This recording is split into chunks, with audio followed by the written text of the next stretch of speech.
Have you ever felt like you care too much in your relationship? Like you're the one always showing up, giving more, and trying harder.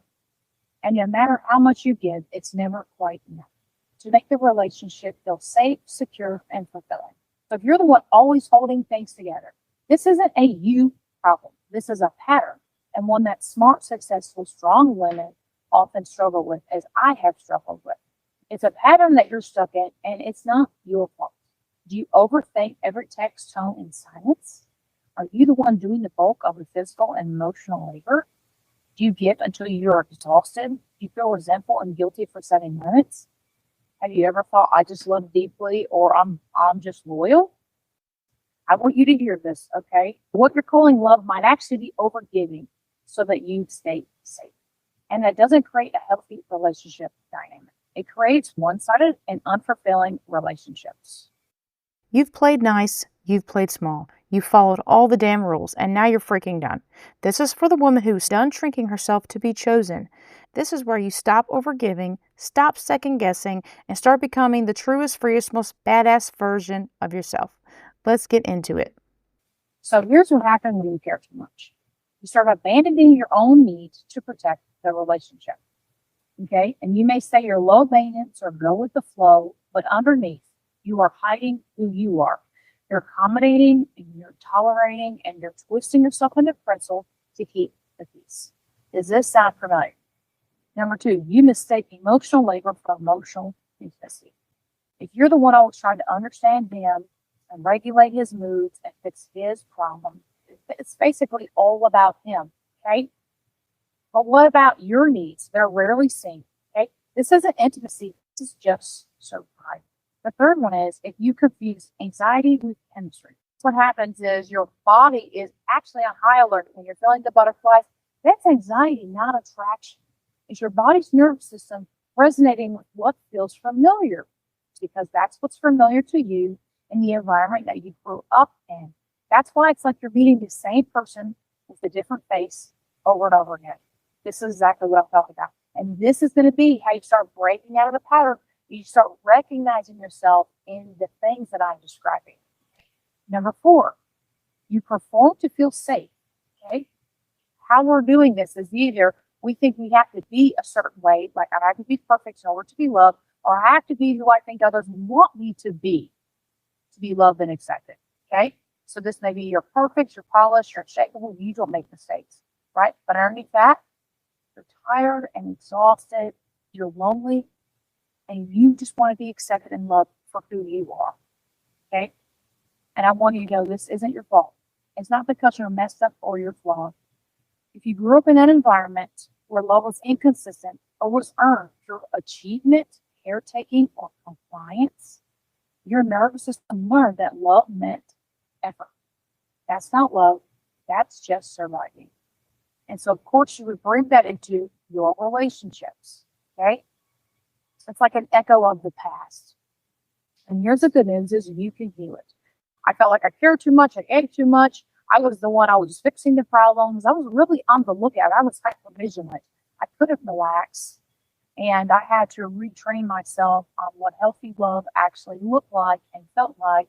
I had to learn mentally what to look for. And then I had to learn emotionally and what healthy, safe, loving connection feels like. And being emotionally vulnerable, that's really scary. And then what the unhealthy feels like, and to be able to notice it and say, oh, I don't like this. I need to speak up. I need to set boundaries.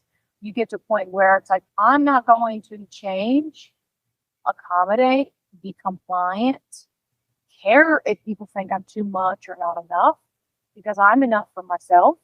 Okay. And if they think I'm too much, well, then they're not enough for me. And that's okay. You're not going to be a right fit for everyone.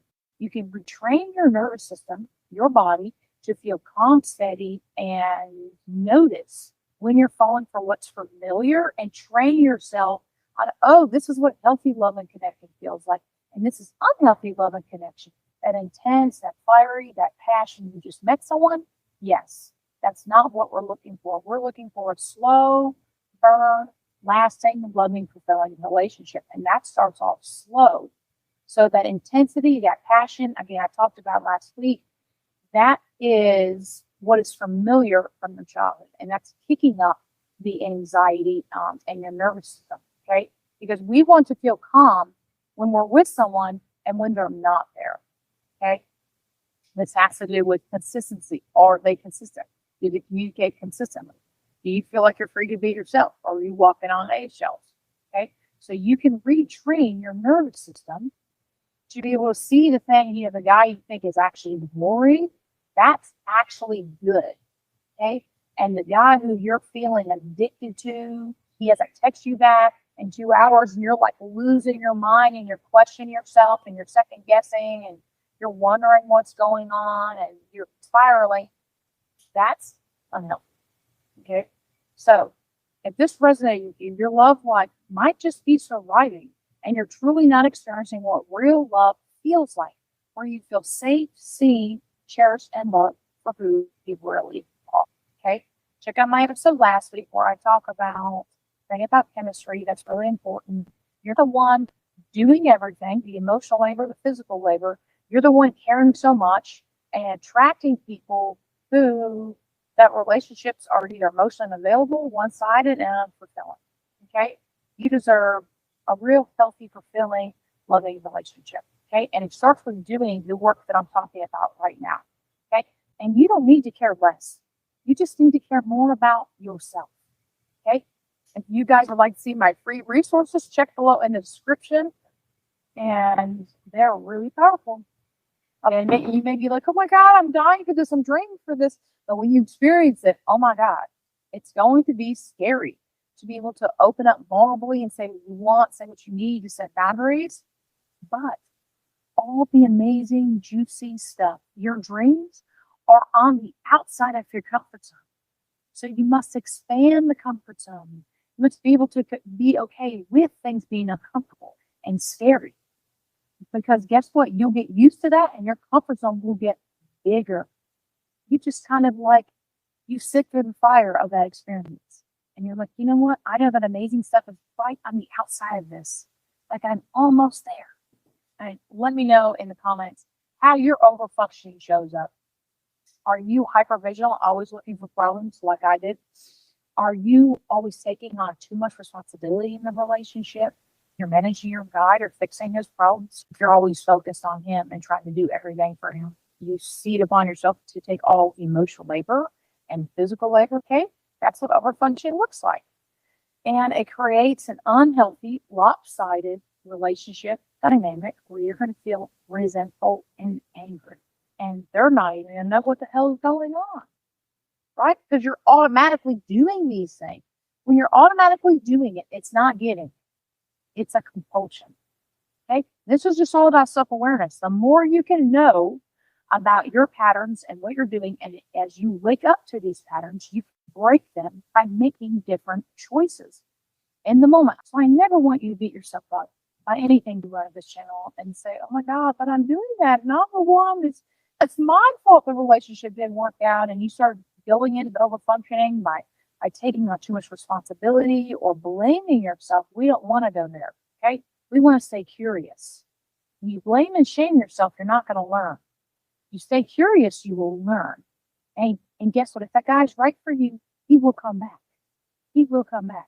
If you feel like, oh my God, I made these mistakes, which everyone does. Everyone makes mistakes, but you can't make a mistake that is like a relationship ending mistake with the right guy. Okay? Because you will come together and figure it out. If it's meant to be, it will work itself out. I'm here so you can get the amazing, wonderful, fulfilling, emotionally connected relationship that you truly desire. And that starts by breaking the patterns of one-sided, unfulfilling, or bad relationships that you don't like. We have to break those patterns. And when you can break those patterns, okay, you open the possibility for new things to come into your life by saying no to the things you don't want. When you stop tolerating it, you're like, no, I'm done with this shit. I'm leveling up. You can become the badass you've always wanted to be, punch fear in the face, live life on your own terms, and attract the kind of real love that actually deserves you.